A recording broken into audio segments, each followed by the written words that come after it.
I think first of all, it depends on what does the woman want. I think that's the first question. You can have all these wonderful options, but it comes down, what is it that you're going to be satisfied with? Some women say, I just don't want a hysterectomy. Do whatever you have to do, but just don't take it out. Others say, I've had 3 kids, I've been bleeding for the last 3 years, and it's every month or every 2 to 3 weeks, I'm having such heavy bleeding, just take it all away. And I want to be done with it. And so that's the kind of, that's the person who pretty much is going to say, this is what I want. And the challenge is the fact that all those options that we've talked about, ablation, myomectomy, or hysterectomy, are good options in any particular woman. But the reality is sometimes a lot of it's based on what's going to help you get better. And a lot of times the other factor is how much is it truly affecting your life.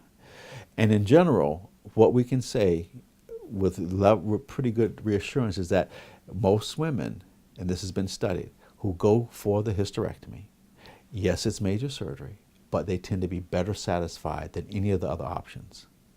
So that's typically also something that drives. So that's another factor that you drop into the mix of discussion. But it really comes down, what is it I'm trying to achieve? How much time do I have to get the treatment that I need? Financially, is it going to be a problem for me to stay off work for three weeks or whatever time frame I want to?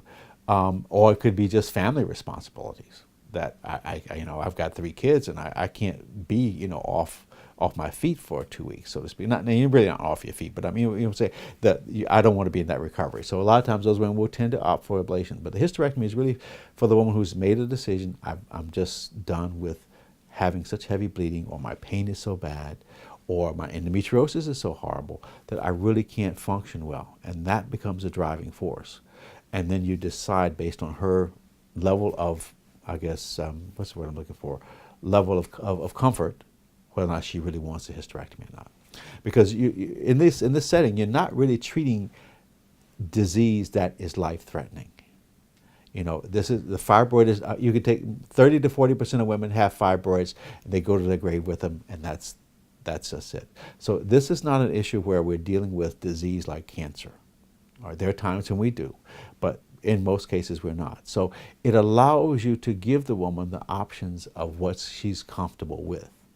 But the ablation works well, but it's temporary. The myomectomy works well, but believe me, if you take 3 or 4 fibroids out, she probably has a few more you can't see, and she may be back a few years later to have some more removed. Or in some cases, just taking the fibroids out will not necessarily stop all the bleeding. So those are the things. So if she comes and says, I just don't want to bleed anymore, I think that's probably the driving force. Or if my pain is so bad because of my endometriosis, I think there's a reason to take it out. So it really has to do a lot with what her quality of life has been under the circumstances now, and what you can offer her afterwards. And I do think hysterectomy is always a good option for that. But I'm not going to walk in and say, oh, you're bleeding twice a month, you need a hysterectomy. It's more like, no, this is an option for you. This is the benefit of that versus the ablation or some other option for you. But it's a very personal kind of decision. I think it's really what I'm saying in that regard. Medically, what will treat her, but you can't. There has to be some level of comfort for her to say, okay, this is what I want. And I find most patients, when we talk about the lack of long-term recovery, because they all remember about their mother who had the hysterectomy years ago. She had a big incision. She was in the bed for 3 weeks, and it was a horrible experience for everyone. And when you can say, no, you can be up and moving around. You won't even have to stay in the hospital overnight, and you can be back to pretty much your normal activity within a couple of weeks.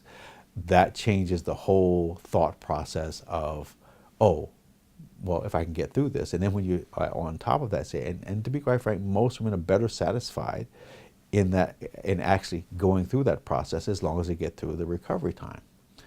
That really does seem to have a significant effect on most women, because they say, okay, it's kind of like, let's just take care of it now, so I don't have to want to deal with this anymore, and so let's move forward.